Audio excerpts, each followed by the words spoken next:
Welcome back, everybody, to the Midnight Wimp Bowling League.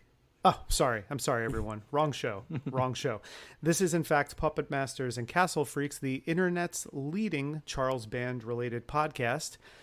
And what I want to know is, well, first of all, I'm Jared Hornbeck, coming to you from Brooklyn, New York, as always. And I'm very curious, who is going to be breaking into this haunted bowling alley with me today? What sizzly critter is joining me today? Well, it's me, the mischievous imp Steve Guntley, coming to you from Austin, Texas. This is the podcast that is all about evil imps, severed head bowling, and institutional sadism. That's because this episode is all about sorority babes in the Slimeball Bowl-o-Rama. Now, I'm going to make a bold statement right at the top. I don't think this is the best movie we're going to cover on this show. I think it might be the best title. I think it might be up there. It's in contention for the best title. We can discuss that a little further. But we certainly will. But who else is joining us here today, Jared? Ooh, we have a special guest joining us today. If you listened to a show that Steve and I were involved in a while back called Talking Terrific Television, you will recognize his lovely voice. You may also know him as one of the three hosts of the hit podcast 30-20-10, which we can let him describe what the premise of that show is if you're unfamiliar, because it's super awesome. He is also an accomplished author and a filmmaker who wrote and produced a movie called Dark Dungeons. I'm talking, of course, about the one and only Mr. J.R. Ralls. J.R., how are you? Doing great. Thank you. You know, normally podcasting is beneath me, but I decided, after the huge success that was Talking Terrific Television, I had to return the favor and be on your guys' podcast. Our dozens of listeners would have it no other way. Yeah. We're definitely not podcasting together once or twice a week at least. Yeah, definitely not. Certainly not. But we're excited to have you though. Thank you for being here. I'm real happy to be on the show. I really do. Thank you both for having me on the show. This is right up my alley. I love good bad movies are some of my most enjoyable memories. Like a lot of your listeners, I grew up on MST3K, and that just ingrained in me, enjoy bad stuff. So, oh boy, did I have a lot to enjoy in this film, because this is a rich, meaty stew of good bad nonsense. Yeah, this is like the Rolls Royce of good bad movies, and I'm going to say that my opinion towards it skews more towards the former in that description, and I'll explain why. But JR, I know you love good bad movies, and we've talked countlessly about MST3K and the impact that it had on us.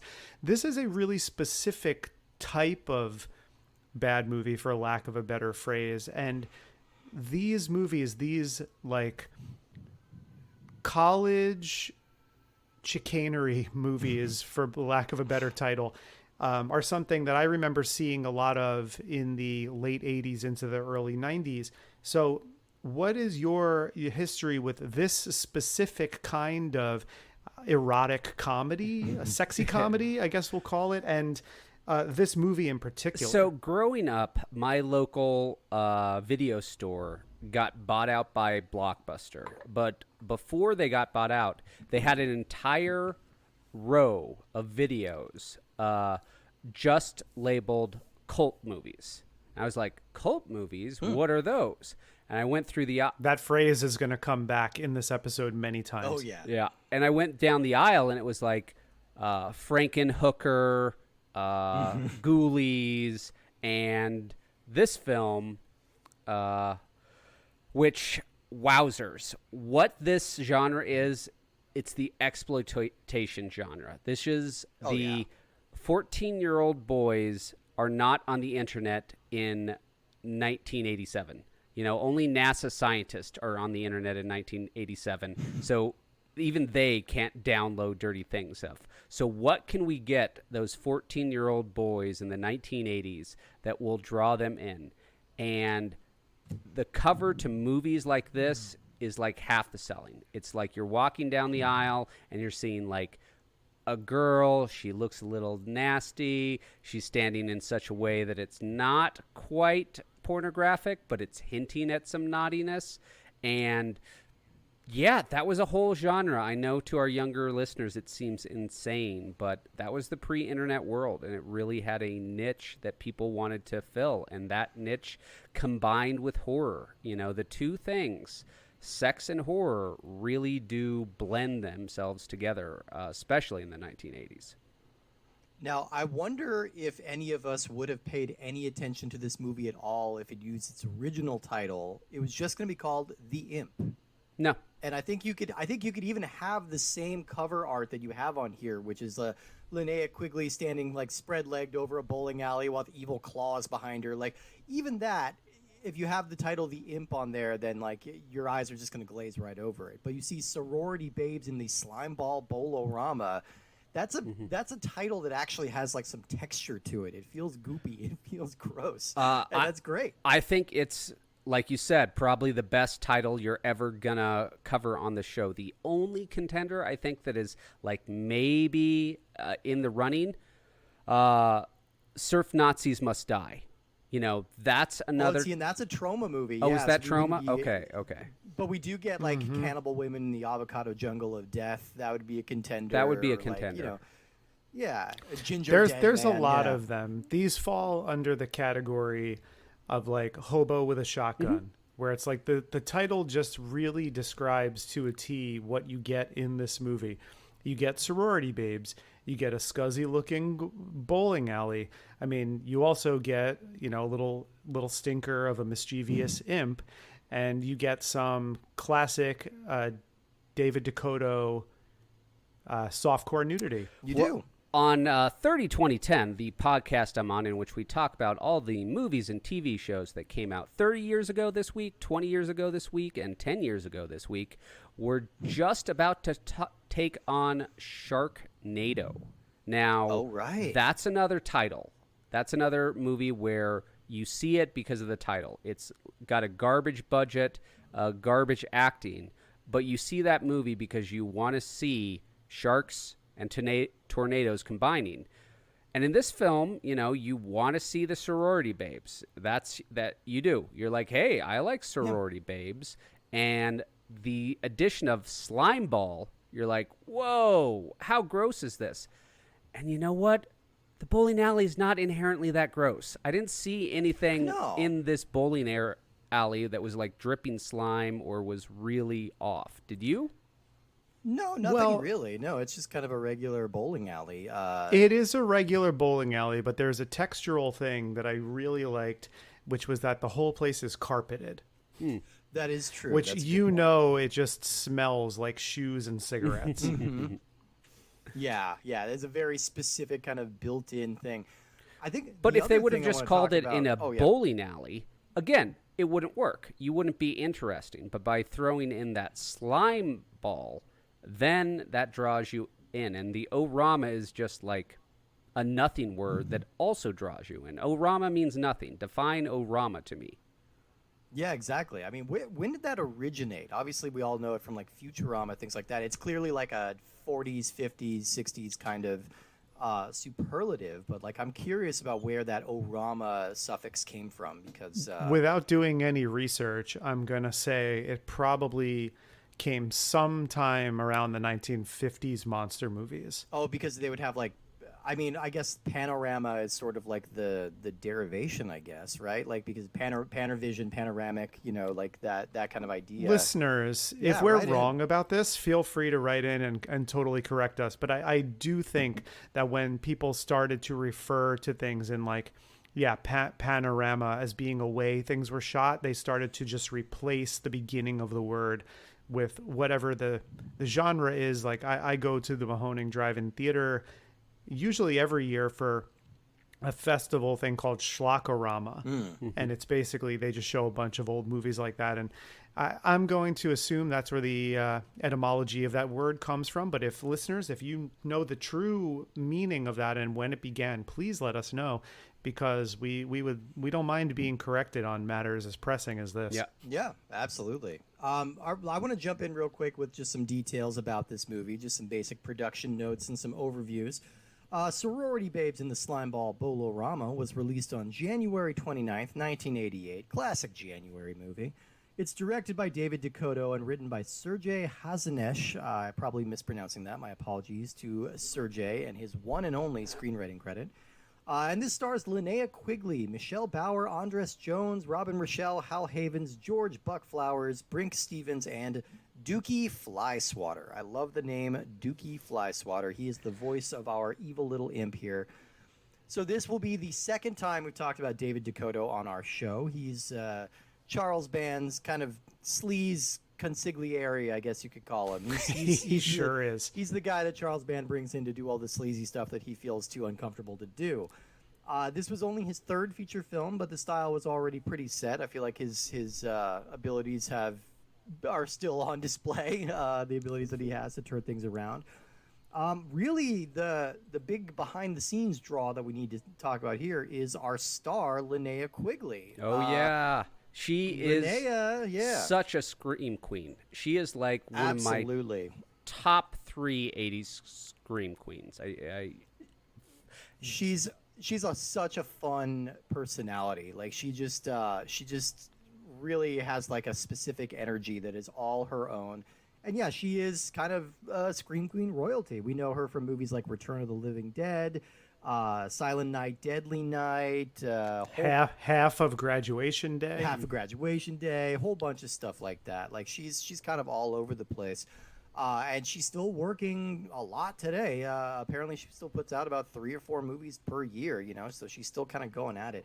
I mostly know her from I forget how I even came into contact with this product, but Linnea Quigley produced a VHS tape called Linnea Quigley's Horror Workout, which is exactly what it sounds like. So for our younger listeners, these VHS workout tapes were a big deal back in the 80s because of the Jane Fonda workout tape. That is still, to this day, the highest-selling VHS tape of all time. Jane Fonda's Aerobics is the highest-selling VHS that there ever was and ever will be. And so that's pretty impressive. And so everybody was kind of trying to get in on the horror trend. And I think Linnea Quigley's really kind of clever idea was just to make a horror movie version of a traditional aerobics video. You can watch the whole thing on YouTube. It's pretty goddamn fun. It's ridiculous. I don't know if you're going to get that good of a workout out of it, but it's pretty fun. And I had a really good time watching that. Yeah, if you're a fan of the Found Footage Festival and the things that they often dig out of the dumpsters and make public knowledge for people, you'll definitely enjoy this one, especially if you're a horror movie fan too. Linnea Quigley rules, and what I really enjoy about the casting in this movie is that you have obviously Linnea Quigley in her own role, but as it pertains then to the sorority babes in question, because that's a big curveball, is that Linnea Quigley is not a sorority babe. No. She is merely a burglar named Spider who is breaking into this bowling alley. Her vibe is not like the academic type, or not that she seems dumb. I'm just saying she does not seem like the college-going type, and she does not seem like the joining type. You know, she wouldn't prostrate herself before sorority sisters to join a club. Right. The sorority sisters all have a submissive quality to them, and that's not the vibe she gives out in any movie I've ever seen her in. You know, she's always been the feisty one in the movies that I've seen her play. And well, I would agree with you about the what do you call the ones who are being hazed? The initiates. The initiates, yeah. I would say that about them, but not about Babs. And I think Babs is the one who is the alpha because she looks the most like Joan Van Ark. Okay. Yeah. I mean, there are so many tropes to go into. I want to ask you guys, did either of you go to a school with like a Greek life? I was part of the Greek system, and it was one of the most formative parts of my life. I know that this will shock our listeners, but I wasn't actually that popular as a young kid. Didn't have that many friends. Joined the Greek system, and suddenly I had a sense of community and a sense of friendship that I had been longing for my entire life. And I've seen plenty of Greek movies, and I've never had one that actually duplicates my lived experience. I've never found a movie where it was like, this is a great way to bring young men together and have them experience camaraderie. I haven't seen that film. Interesting. Yeah. See, the school I graduated from did not have like a Greek system at all. So this is just something I've never had any experience with. And I think a lot of my view of like sorority and fraternity life is just painted by these movies, which are all relying on kind of the same tropes here. They all saw it's Animal movie, House. boys. That's Yeah. the problem. Everybody saw Animal House. Every yeah. Greek movie that I've seen tries to copy Animal House, and it's like they're afraid to be anything but Animal House. And, you know, fraternities vary. My fraternity was, for instance, dry. We didn't allow alcohol in the house. I've never seen that in a movie, you know? No. But that was my lived experience. And, Dry fraternity coming this fall. yeah. It was a Sensible partying. It was a big controversy in the fraternity. We switched over while I was a member. We went from being a wet fraternity, allowing alcohol in the house, to being dry, no alcohol in the house while I was there. And it was controversial, but it was agreed upon by the members, and we decided to do it. And, you know, we still hosted toga parties, and, you know, people would go outside and drink in their cars, and what you do outside of the house is your own business. But inside the house, you know, it kept things at a better even keel. Interesting. Did you have like rivalries with other fraternities, or like were you associated with certain sororities? We Is any of were that true? associated with a sorority, but it wasn't like locked in law. Plenty of people dated non-sorority members or sororities in a different house, but there was one sorority that we tended to co-host parties on. But all that meant was, you know, we got together more often. We had a slight rivalry with the fraternity next to us, but it was very minor. You know, it was just like, there was no like huge prank wars or anything. We almost got into a fight with him once, but it was an almost. No blows happened. And then everyone... You didn't steal their pig? No, we didn't steal their pig. I mean, for one thing, they're literally to the right of us. Like it's like a duplex, and they're on the left and we're on the right. So you couldn't get too crazy. They had a Street Fighter 2 machine in their house, and we were all super jealous of that in the 1990s. Oh yeah, I bet. Yeah, I feel like fraternities and sororities, I mean, I guess I didn't really go to a school that had much of a presence. There could have been ones, but I really didn't know about it. But I also lived with an ex-girlfriend on a few blocks away from campus, not on campus, so I was technically a commuter, which meant that I made zero friends. Yeah. Oh, I did not do a single social thing with anyone from college once in my entire life. See, I attended community college for 1 year, and that was my experience there. I didn't make friends with anyone at my community college, and it was just like, this sucks. And that's why my college experience, university experience with the fraternity was so meaningful to me. It was like, oh my gosh, friends, brotherhood, you know, those are really important things in young men's life, and I think the Greek system can definitely provide them. But you'd never see it in movies because it's not... You never see it. Yeah, it's... What we see is things like we get in this movie, which is like hazing rituals, like really elaborate hazing sexy rituals. hijinks. Yeah, with people who are power-hungry madmen at the top of the chain in there. Like that's... You know, that doesn't seem to be the experience. I don't know if like hazing has been kind of phased out or at least like toned down. I mean, you're dealing with young men, 18 to 22 years old. They're going to do some stupid thing, but that's not because they're in a fraternity. That's because they're young men. That's just an age when people do a lot of stupid stuff. My own personal initiation, you know, like you, I grew up watching these movies. I was disappointed there wasn't more like wackiness. I wanted not...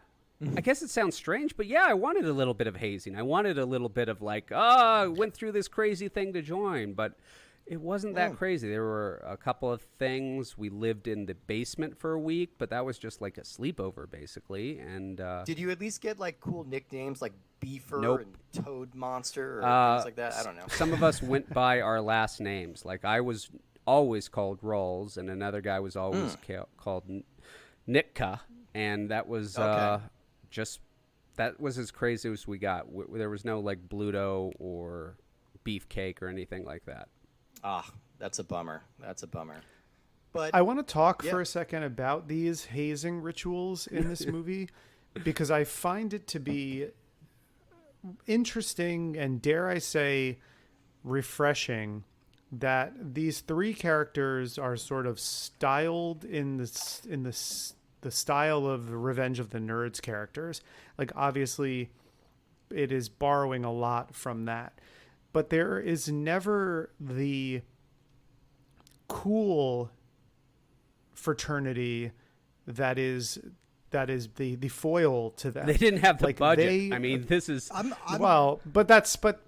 whether say that's it now, this is not a rich world in this movie. Not a well developed right. world. But I think by accident, by virtue of a small budget for this movie, I think it ends up kind of presenting something that is, even though yes, these guys are peeping and spying on and are trying to eventually probably trick these women into having sex with them, it's a lot less lecherous than the relationships between the nerds and fraternity and sorority and something like Revenge of the Nerds. I mean, like this doesn't give you a chance for unconsensual sex, which I appreciate. Yeah, I'm with you.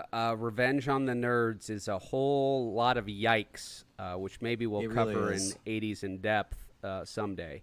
The other show I love being on the both of you, if I can plug that, it's a Patreon exclusive. If you join the Laser Time Network, you can hear Jared and Steve talk about your favorite 80s movies on 80s in depth. So that's a good time. But we haven't got to it, but when we do, there's going to be a whole lot of collar tugging and yee comments. But that was the undercurrent. You can see that in as a through line. Again, I think it all starts with Animal House. They've got this freedom in the 1970s to go a lot more risque than they had in the 50s and 60s. So they're using it, and the sorority and fraternity life is a wealth of young people, and that's another reason they can get crazy, because you couldn't really have a wacky sex comedy about a bunch of mid-40-year-old people. I don't think that would work as well.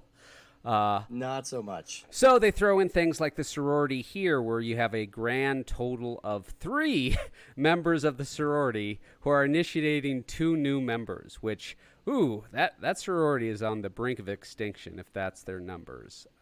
That's pretty bad. Yeah. The Brink Stevens of extinction, on the if you Brink will. Stevens. Yeah, the one other thing I want to say about, 2 other things I want to say about this movie. First of all, this movie was renamed as part of an internal contest that Charles Band held because nobody was really happy with The Imp as a title. And I believe it was actually the male lead here, Andres Jones, who came up with the title Bitchin' Babes in the Slimeball Bowl-o-Rama, which was eventually changed by the MPAA to Sorority Babes in the Slimeball Bowl-o-Rama, which, dates it slightly less. But, so I think he was the winner on that one.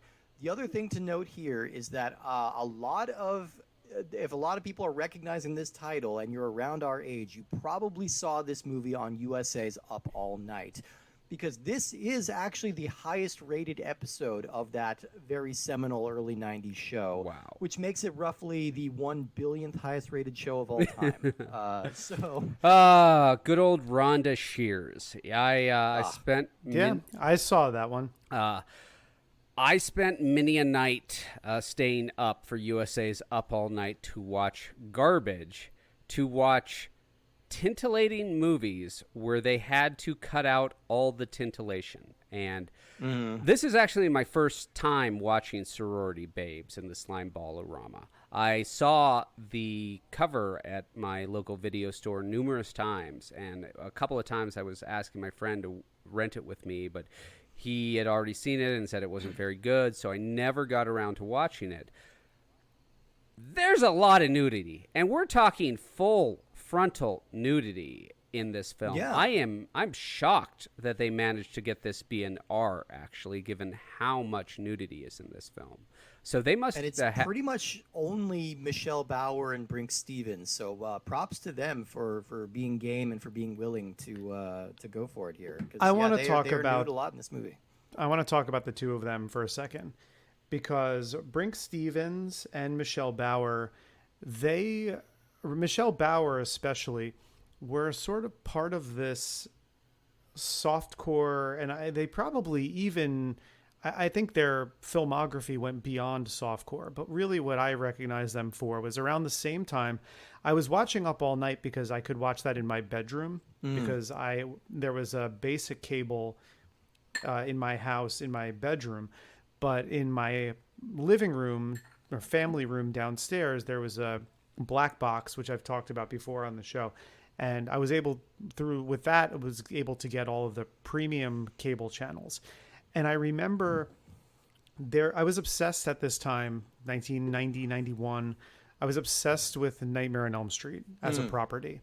And I was obsessed with Freddy. And my father had this book, and it was like one of those, you remember those big like Leonard Maltin film guides? I used to flip through those all the time. Yeah. So it was a big fat book like that. I think a little bit larger though than the Leonard Maltin book. And it was like the cult video guide. Yeah. And I remember I was so obsessed with Nightmare on Elm Street that I would look at the cast members of the movies. And there was a cool feature in this book where you could look up people who have sort of cut their teeth in the genre or are known for it by alphabetically by last name. And if they were in more than a couple of films, it would list a quick little filmography, not chronologically or anything, just in italics with a semicolon, the names of 4 or 5 movies. And one of the people I found in the book was Andros Jones. And I knew him as 4, right? He's in part 4 of Nightmare on Elm Street. And next to his name, it says Nightmare on Elm Street 4, The Dream Master, semicolon, Sorority Babes in the Slimeball Bowl-o-Rama. And I thought to myself, I have to find whatever this is. Yeah. Whatever this movie is, I need to know more about it. And this was just a really turbulent time of like not only recognizing new stuff and forming tastes in genres and subgenres and connected genres and stuff, but also just becoming an adolescent and being more and more titillated at the idea of seeing scandalous cult movies with some nudity in them. And so between Up All Night and then just finding this movie also on Showtime, this movie became sort of what I'll call the trilogy of Michelle Bauer movies that I remember seeing on cable from 91 to 95 maybe. I want to guess one of them. Is it Slumber Party Massacre? It is not Slumber Party Massacre, but we will talk about Slumber Party Massacre. It was this movie. It was Assault of the Party Nerds and Assault of the Party Nerds 2, Heavy Petting Detective. They really do a good job of wrapping up all the loose ends of Assault of the Party Nerds 1, I hear. I thought so too. I mean, it really, they were filmed concurrently and staggered in release. I'm saying that as a joke, which is probably true. They were gilding the lily a little bit with Assault of the Party Nerds 3, but that's Coppola, What are you going to do? You can't tell me no. Yeah, David Dakota cast his daughter in that one. It was just a big mess. But I don't think David Dakota made the Assault of the Party Nerds movies, but they were ones that I remember seeing too. And one thing about Michelle Bauer is she sort of became synonymous to me with being in these types of movies, which I think is a totally fair thing to say because she was working all the time at that time. And in 1988, she was in Sorority Babes in the Slimeball Bowl-o-Rama, which we're talking about. But the following year, or maybe even later in the same year, she was in another movie called Nightmare Sisters, which is another David Dakota movie, which also stars Linnea Quigley and Brinke Stevens and her, Michelle Bauer. And if you include those two movies in 1988, Michelle Bauer has 13 other movie credits in 1988 on her IMDb. Wow. Hell yes. I just want to point out, so I just did a quick search. Assault on Party Nerds was written, directed, and starring a guy named Richard Gabai, who we know because he played one of the detectives in Fred Olen Ray's Piranha Women, which we just watched for this show. So it all comes full back circle, around. baby. Yeah. Nice. Yeah, for me, I've never actually seen this movie until yesterday when I sat down to watch it for the show, because I was familiar with the title, because obviously that's a title that grabs your attention, and I also had that Leonard Maltin book. Also, for just people, so I have this weird kind of eidetic memory for movies, like for titles, release dates, directors, stuff like Same. that. I can just kind of pull it up like a human IMDb. And people often ask me how I do that. That Leonard Maltin book is my radioactive spider. That's where it comes from, because I would buy that every year, and I would just sit and read it like it was a book, and skip around and memorize everything. So that Maltin book was huge for me. But I never. I did the same, Steve. But the difference for me was that I didn't buy it. It was perennially a Christmas present that was shoved hilariously into my stocking. So my stocking would just be on its last leg, barely hanging on in the thumbtack, because this, huge Leonard Maltin, exactly, paperback book would be weighing it down. Every Christmas, I got those until probably close to whenever they, went out of publication. Yeah. Well, let's dig into the plot of this movie a little bit as it is. Plot, quotation marks. Heavy bunny ears on that one. Basically, there are these three horny dorks who want to look at naked women, because that's all fraternity boys want to do. All right, sorry, I know we're getting into the plot. Let's do a slight little digression on this, because growing up, seeing movies like this all the way up to Back to the Future, peeping was presented as this wacky thing, and it was endearing. I never did it, but as a young boy, I was like, wouldn't that be cool if we could see it, And I didn't really internalize what a horrible invasion of someone's privacy it was. People say movies and television don't influence you, but that's where I got the idea that peeping was this not exactly acceptable, because people got, "Oh, you peeper," and then they got whacked on the head with a rolled up newspaper or something. But I didn't view it. It wasn't presented as a crime. Yeah, it wasn't presented as a crime. I was wondering if that was both your experiences growing up. It was. It's always just kind of been in my head as this is a rite of passage when you become a 18, 19-year-old, and you just can't get enough of them ladies.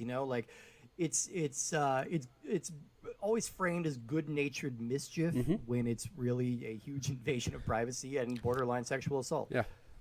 I was about 8 years old probably when I saw the Friday the 13th, the final chapter scene where Corey Feldman is watching the one girl from the party teens get undressed, I should say, through her window, and he's flipping out on the bed because it's the first, pair of boobs he's ever seen. And I don't think I had related to a scene in a movie that hard to that point in my life. And I was just like, I get you, Corey Feldman. I just felt that's just something you do.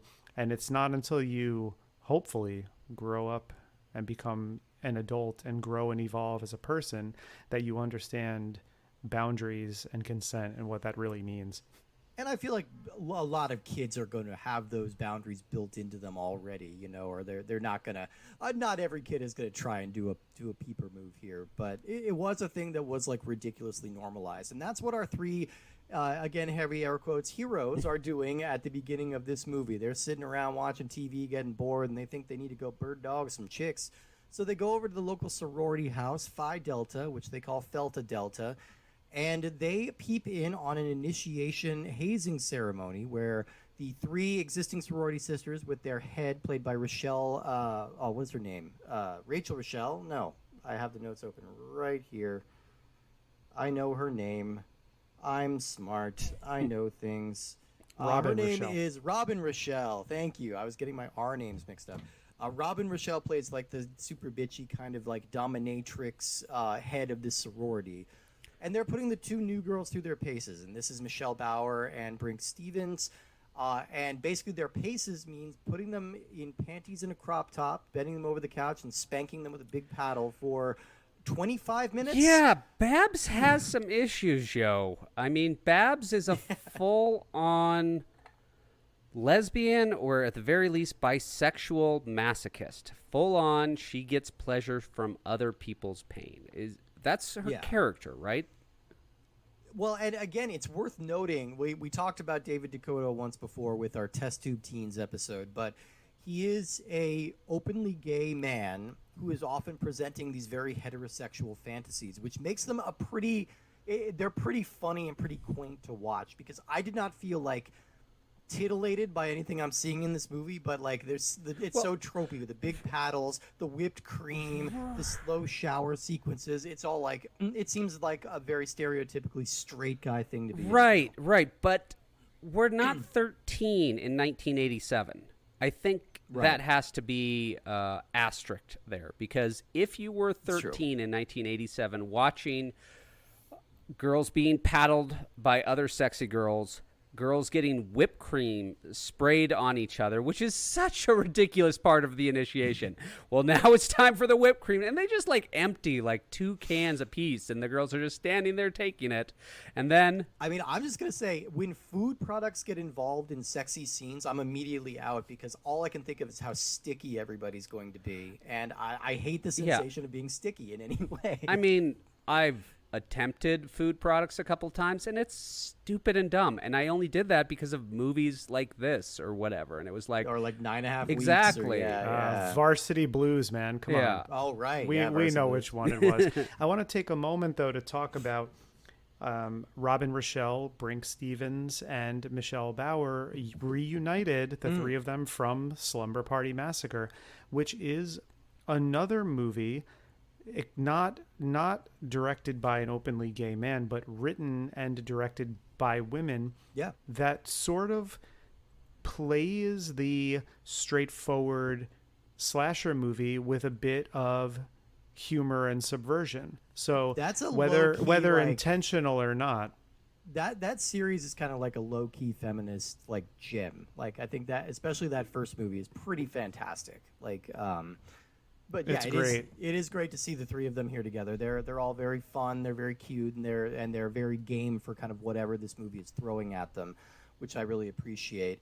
Our 3 peepers get caught looking at the initiates washing whipped cream off of themselves in a curtainless shower, which always stresses me out. I'm just like, you're going to get mold everywhere. I don't know. I don't like where my priorities have shifted as I approach 40. When I lived in a like dirt cheap place for a while, it was a curtainless shower, and I was flabbergasted that there was no curtain. I was like, these things cost like $5. How are you showering without a curtain? What, are you insane?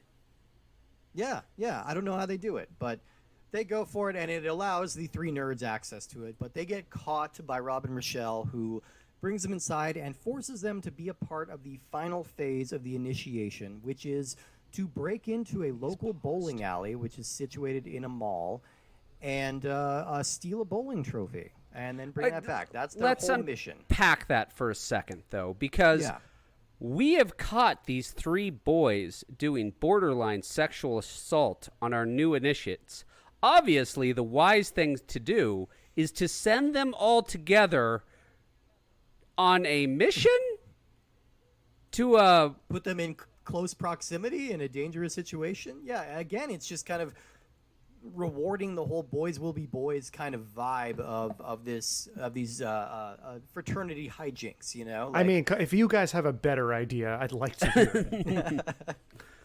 I mean, the justice system is there for a reason. I get it. So I want to say, my headcanon is that Babs is that masochist, and she's hoping things go very badly at the bowling alley, which she can watch on her dad's security cam. I mean, that makes sense for her character. That's a detail she throws out. Her dad owns the entire mall, and so the 3 sorority sisters go ahead of them, get into the security room, and are watching all of this happen. What they're really hoping to see, I'm not quite clear, because they're not putting them in a situation that necessarily calls for, like, sexiness or anything necessarily embarrassing other than the fact that they're in a place they're not Well, supposed to be. What they want. Bab says will scare the shit out of them, which to I me see. means she's planning to like Scooby-Doo them, you know? Okay. And that It could be that. It also could be that they just know that in a room in the bowling alley, George Buck Flower is hanging out, who, I don't know, JR, if you noticed, I can tell Steve did by his face, but George Buck Flower, he plays Red the Bum in Back to the Future. Yep, I did notice. And also the Drifter in They Live, and he's in Starman, so he's worked with Carpenter a few times, and that was a fun presence coming out of the room there. But I think you're right. I think it's a very Scooby-Doo is very apt for what this really is. These were not sexual predators. They were merely meddling kids. They were, essentially, yeah. So once they get to the bowling trophy, they wrestle over it a little bit, and then they break it, and lo and behold, an evil little imp comes out of that bowling trophy. And this is he goes by the name Uncle Impy, and he's voiced... I'm sorry. I can't help. Even I've seen this movie probably 8 times, and I still laugh instinctively whenever I hear Uncle Impy. It's so stupid. This is the best episode of Impy and Chimpy I've ever seen. One of the IMDb trivia facts was that this movie was shot in 12 days and that the script only had 1 draft. And I'm like, oh, you're kidding me. 1 draft? No way. They came up with Uncle Impy on the first try? You can't improve perfection, so... But the Uncle Impy is voiced by a punk rock cult figure in L.A. named Dookie Flyswatter, who is in a band called Haunted Mansions, and he pops up in a whole bunch of little B-movies and even a couple of pornos where he plays a non-pornographic part. He's just kind of like the guy sweeping in the background during a porno. And he's doing kind of like an Audrey 2 voice from Little Shop of Horrors, but... Very much so. The important thing to note is that Dookie Flyswatter is not black, whereas Levi Stubbs in Little Shop of Horrors was. So there, a bit of an offensive caricature he's doing here. This is quaint compared to EB, though. Mm-hmm. So as problematic as it is, listeners, if you have not had a chance to listen to our episode on the movie Evil Bong, please go back and listen to that one as we break down the character of Evil Bong, or EB for short, which is, I think, a slightly more outwardly racist performance. How many Evil Bong movies are there? 7 plus... No, there's 8 There's plus 8 a crossover with Ginger yeah. Dead Man. Jesus. Yeah, we're going to have to watch a lot of those. Strap in, folks. Wow, but this but movie, this- I didn't know the actor playing the imp voice was white, so that is kind of a bummer. But It's not great, but it's also, it's of the age. One of the, It's 1987, low budget horror. Sensitivity, not what you're watching these for. It's worth... I mean, we just recast the black characters on The Simpsons, 3 years ago? It's taken a long time for us to get on board with that. But either way, Uncle Impy has been trapped in this bowling trophy, and to reward the people who saved him, he offers them wishes, which has a surprisingly little impact on the story. I thought this was going to be a whole monkey's paw situation, and it kind of was for a second, and then it just wound up being like, oh, I'm just going to cause random evil with magic. But So, I want to get into that a little because they needed more than 1 draft. I know this is low budget. Rewriting a draft takes time, but it doesn't really cost that much money. The wishing thing, there's so many lost opportunity by not following through. There was one point where the imp agrees to grant one of the girls 2 wishes. I don't know if you remember it. She's like, I'm not sure if I want to wish, and he says, okay, I'll give you the first one for free and you can have the next one later. My mind instantly went, Chekhov's wish. That's going to be important. Yeah. All the other things are going to be going bad and she's going to save the day with her wish, but nope, doesn't make use of that. Why put it in if you're not going to make use of it? Well, this is a spiritual this is a spiritual sibling to Rick Sloane's movie Hobgoblins.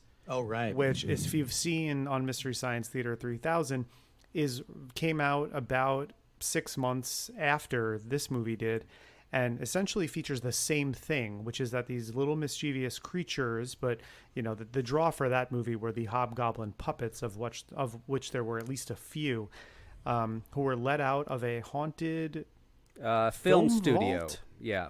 Film studio vault, yeah. And then they did the same thing, which was basically, it was kind of a Hansel and Gretel or Willy Wonka quality, where they would tempt you with what you wanted and grant you a wish that would then, you would get some kind of comeuppance for your hubris for having this wish. This movie, they're very similar in that way, and I think it just kind of goes to show this, like, maybe it's like not the best plot device, because it feels like anytime it's been brought up, it hasn't been explored. Now, I'm wondering if I was like looking away at the moment, but we should say, yeah, some of the guys start like making wishes. A guy wishes to be rich. He gets a big pile of gold. I think I missed the part where the blonde kid like made a wish for Michelle Bauer to just be like ravaging him in the locker room against his will. Well, the imp gets really nasty. He's like, I'm paraphrasing here.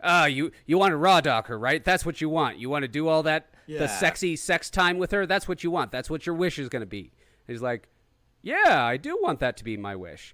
And so she instantly transforms from a normal sorority girl to, a sexed up sex pot wearing sexy lingerie. And the two go off.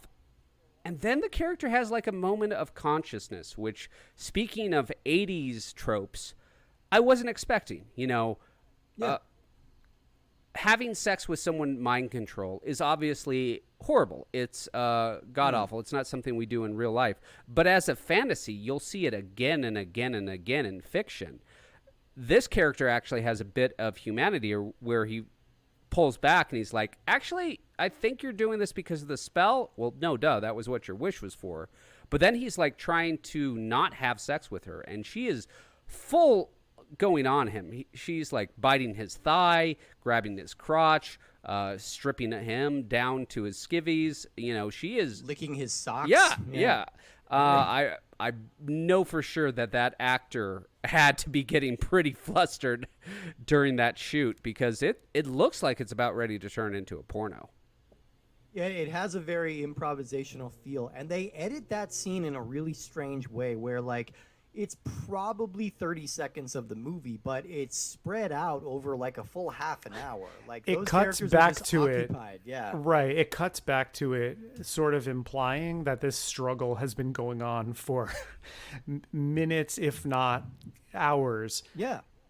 But you're right. It probably was 30. One of the parts in this movie where I got a genuine laugh is where she's still trying to get him into it, and he's trying to get away, and he says he needs a glass of water, and she says, "Water at a time like this?" Yeah. And I was just like, huh. And I was like, is that an improvised line? Because it got me. It's pretty good. But yeah, realized it's I a left out weird scene. I just left out we left out a major thing here, which is that when they arrived at the bowling alley, they ran into a biker chick who was trying to break into the bowling alley. She helps them get in, and this is Linnea Quigley as Spider, who is just trying to rob the Bowl-o-Rama and get out of there. And she winds up having a romantic subplot with Andrus Jones, who is the lead nerd. And yeah, Andrus Jones is like macking on a girl as she's breaking and entering, which, wow. Where do you get that confidence? I'd like that much confidence in my life. Right. Seriously. Yeah. Like, but yeah, Linnea Quigley is a lot of fun. She's playing into the rafters. She's just like really leaning into kind of the sort of bad girl persona that she's built for herself. I still think she probably perfected it in Return of the Living Dead. That's still kind of her seminal role. Trash. Yeah, Trash. That's her name. Can we take a second to just admire the character names of Linnea Quigley? Right. Roles in the past. I mean, we've got Trash, we've got Spider, we've got she's just Samantha in Hollywood Chainsaw Hookers and Melody in Nightmare Sisters, but we've got a Bambi in there, we've got a Dee Dee in there, we've got a Ginger in there, we've got a Phoebe Love, Miss Barbeau, Wanda Dance. She really always plays a character with a unique name. A lot of times when it's just like the name of a random common noun, and I appreciate that. Gotta love it. Yeah. But that's why I really think she has her own style. She was offered any part in this movie, and I'm really glad she chose Spider, because that's the role she was born to play, baby. Yeah, and really what we get from here is basically just a lot of magical mischief and chaos. So like the three sorority girls or two of the three sorority girls are like infected with magic that turns them into the Bride of Frankenstein or whatever else they could find at the local Halloween store. I think that had to be it, because it didn't really fit the theme. They were supposed to be these demons, and then you're like, the Bride of Frankenstein? What? Why? I think they just stole props from the Empire fire sale. Yeah, $90,000 was the budget for this movie. That's not a lot. So you're making do with what you can. But so they're kind of the extant threat that's like happening in the Bowl-o-Rama. They're the slime balls that are kind of catching and mutilating people. And we got a couple of decent kills, like Jimmy the fat guy gets his head caught in the Shino Ball-o, and then This is weirdly the only bowling we see in this entire movie with Bowl-o-Rama in the title is when they're using Jimmy's severed head to try and roll a strike, and it gets a gutter ball on that. That's unfortunate. The only bowling we see. Yeah, that's unfortunate, because one area where I feel like this movie is really lacking, and it's obviously due to budget and time restraints for shooting, is when they first break in and they're alone in the I don't want to say abandoned, because it's just closed bowling alley, the empty bowling alley. Yeah. There's a really nice sort of long tracking shot of all of the lanes of the bowling alley with the sort of lights behind them illuminating, but the house lights off. And it looks super cool. And it took me back to, there's some great arcade games in there too. And just the carpeted floors and the wood trim on the booths and table and bar. The aesthetic of 80s bowling alley really came through, and it was something I wish they'd used a bit more, because there's a scene with Robin Rochelle where she's in the room behind the pins, and I was like, oh, that's cool. I was like, I don't think I ever actually saw what one of those rooms looks like. I always wondered, yeah. Yeah, I wish they used the alley itself a little bit more, but I totally understand why they couldn't even show the head hitting the pins. One, because a human head would not have the velocity to knock down actual bowling pins, but also, and if they switched to that's the only scientific pins, problem with really this obvious. film. Other than that, 100% accurate. Right? Airtight. Yeah, no, totally.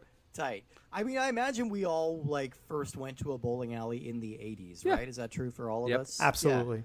Yeah, there really is a very specific vibe to an 80s bowling alley that you just don't really get anymore. I don't know. Well, you know what I like about bowling alleys for the most part is that a lot of them still look the same in 2023 as they did in the 80s. Okay. I like that there's a time. I mean, there's definitely ones that have been remodeled and renovated and redesigned. But I think there's a bowling alley in Brooklyn here that I swear it looks like it's still got kind of the same wood paneling and the same weird carpet designs. I don't know what you would call the patterns, but I feel like they were ubiquitous in the 80s. Whatever the pattern they put on those Dixie cups, yeah. Or the back or the background of your third grade class photo. Yeah. So, I mean, throughout all of this, Uncle Impy has kind of just been in one position. I don't think they had the budget to build, a puppetry rig that they could really move around. So he's kind of just been in the one place the entire time. So he's got his Bride of Frankenstein and the other girl with the skin condition running around causing all the chaos. But eventually it comes down to just being Spider and the head nerd, Andrus Jones. I think his name is Calvin. So how did they resolve? I think I'm still a little unclear about how they resolve this. I think they kind of just end up defeating the imp by putting him in a tobacco can. Well, the lore of this film is that magic has to be used to defeat magic. So they take the severed head, which opens up the doorway, because of course it does. And then if the imp is in an enclosed space, he loses his magic. So, yeah. Okay. Okay, Yeah, so that's it. So it's they like go a into flame it a lot meets- more in the novelization. Yeah. Oh, yeah, sure. The, Yeah, that Alan Dean Foster is thorough. the expanded Yeah. universe really does a good job of laying it all out for you, though. If you Oh yeah, Timothy Zahn did a trilogy. It's really Yeah. good. Yeah, yeah. I mean, okay. So basically, it ends up with him being caught fairly easily. Yeah, it There was wasn't like really the a lot very of, first try to catch him, they succeed, which, again, Yeah. screenwriting 1-1. They should have had the other guys die trying it and have Miss Quigley succeed at the very last moment. Yeah. But if they did that and they added any more, then they would go to Empire Pictures jail because this movie would be over 80 minutes. Oh, can't yes, have that. That's true. Yeah, it is a solid 75 with credits. So it does not overstay its welcome, which is a great thing. But I do still feel it feels a little padded in places. Like I feel like they're because I can't imagine this is a movie that at any point people were trying to make scary. Right? Like, I don't feel like there was any actual attempt to make any tension. I was going to ask that. shocks In in this movie. 1987, No. I don't think this was a scary movie. We'd already had Elm Street. We'd already had Friday the 13th. We've already had a lot of films that did better at being scary. And I think it also flubs being funny at times. Like, one of the girls' name is Taffy, and she's captured by demons, and the demons say pull. So, Taffy dies by being pulled apart, but they don't show it. I mean, you could have just had, a fake prosthetic leg to just give us a little something there, but... Yeah, they don't even really lean into the pun there. They don't really deliver it with much fun. Really, we get to see her they're pointing out that she's there, but basically they have two actresses hidden behind a wall. It's kind of just like a bad magic trick, which is pretty hilarious. But weirdly, I think If you're coming to this for scares, you're going to be disappointed. If you're coming to this for intentional laughs, you're probably going to be disappointed. So this really is kind of just like a skin flick. I think that's the area where this really delivers on what it promises. Well, you get boobs, you get a couple of juvenile jokes, and I think you can make a case for 2 creative kills. Coming in with a very low bar expectation, I think it delivers.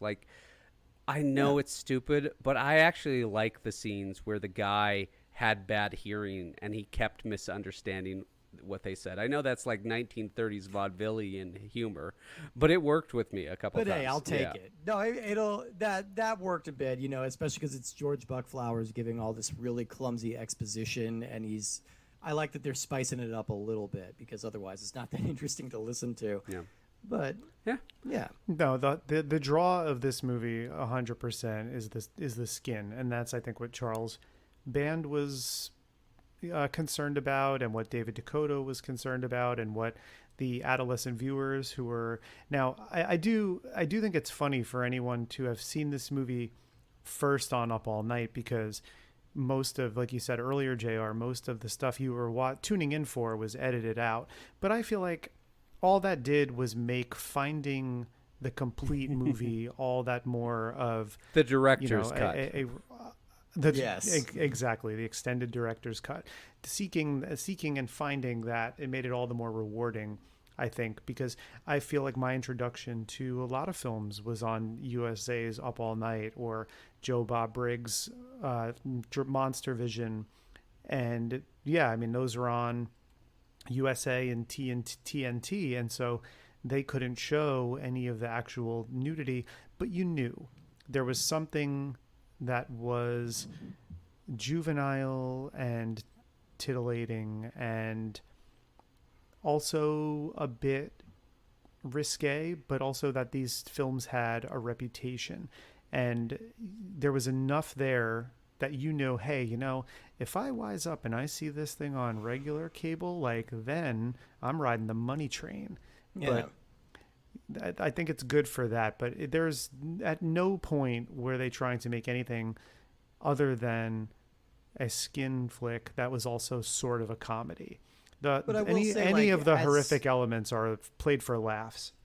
I think it also helps that this movie isn't really reliant on gags too much, because there's really nothing worse than a bad comedy. Bad horror is fun, bad sci-fi is fun, bad action is fun. A bad comedy is just kind of painful because it's just failing at the one thing it's supposed to do. And I don't think this movie's really going for a strict comedy, so you can still kind of enjoy it on a good bad level. I think it does have those bona fides. It's just concerned with hijinks. Yeah. It is, yeah, little mischievous imps, all of them. But I had a fun time watching this one. It's definitely not top tier. It's not going to be top of my list anytime soon. But I had a good time with this one. It's raunchy, it's goofy, and it delivers on the sleazy thrills that its title promises. It delivers on every word of its title. It does. Yes. I'm glad I get to check it off, because growing up, saw it all this time in the video store, never got it, and now that mystery box has been wrapped up neatly.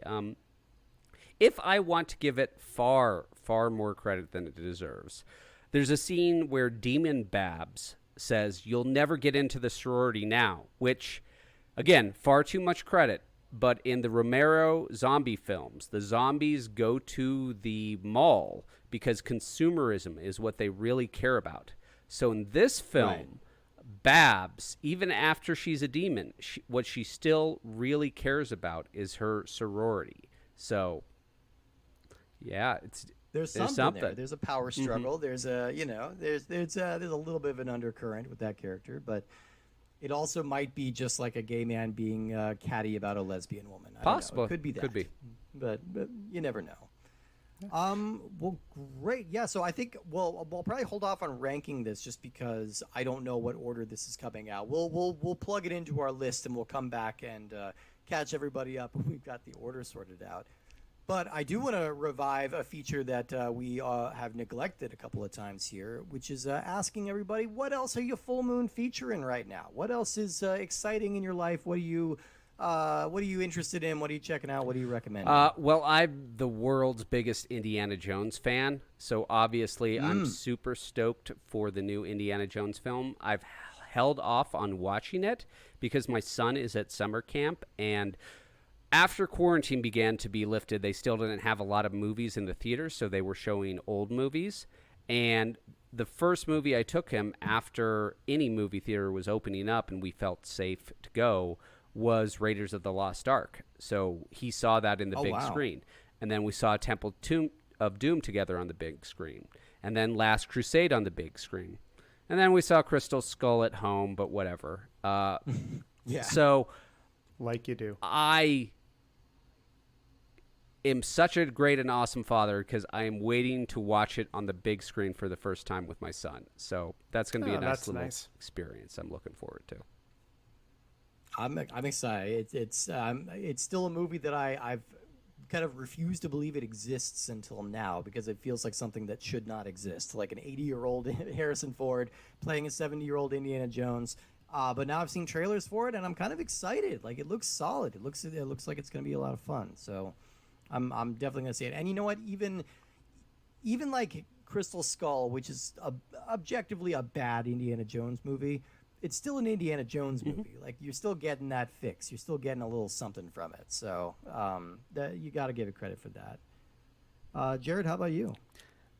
I am super excited just to be finished with work for the summer. So I am looking forward to just sitting down with a bunch of Full Moon and Empire movies, a lot of which I'm going to be seeing for the first time. So really for me, the idea of being able to curl up on the couch at 10 a.m. with a cup of coffee and watch something that's incredibly obscure that's on our list for future episodes is really enticing to me right now. Also been reading the new Grady Hendrix novel, How to Sell a Haunted House, and it's terrific, just like his other novels. So if you're I've got my copy ready to go. Yeah, if you're a Grady Hendrix fan, definitely check it out. I'm not finished with it yet, but it's been amazing so far. No surprises there. Steve, what are you Full Moon featuring?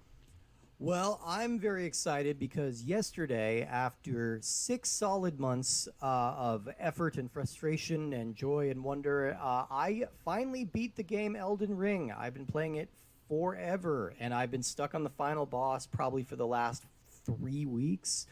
I was just really, really struggling with it, getting so frustrated. But finally, I took him down yesterday, and there is, people are going to say it's a video game, it's silly, whatever, but like, there's something about putting in a shitload of effort and finally accomplishing something challenging. felt pretty great. So I'll toss out a recommendation for a game everybody already knows and loves. But I beat Elden Ring, so if I can do it, all of you can do it too.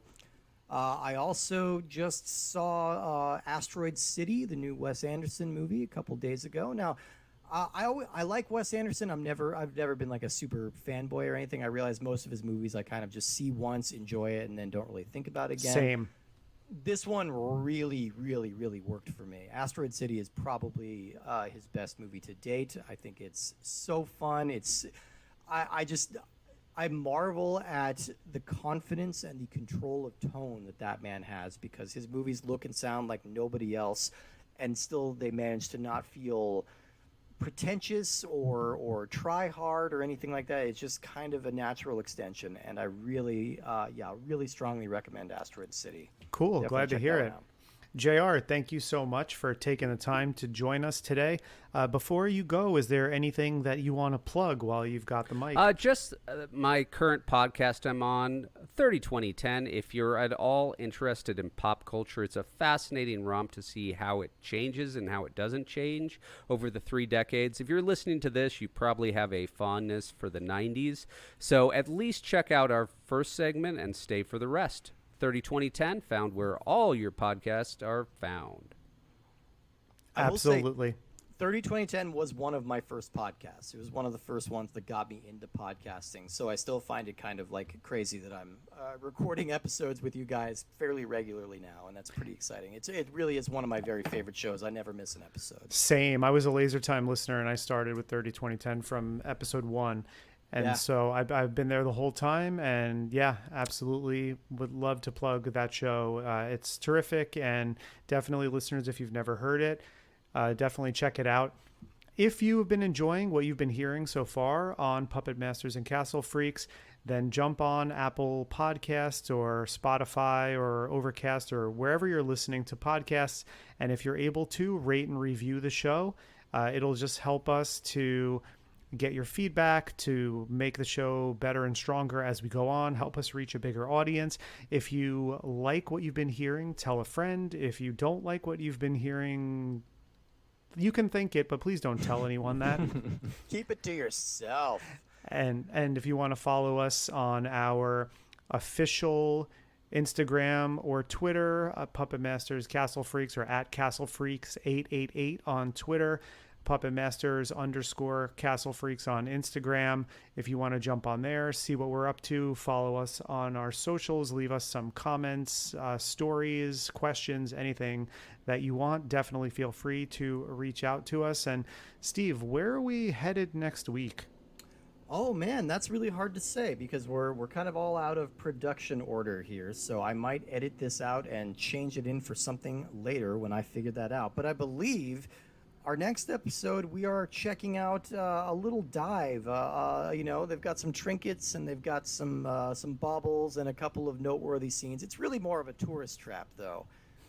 So we're going to Tourist Trap, one of the earliest movies that we're watching. I was going to say, we're doing our first one that predates Empire.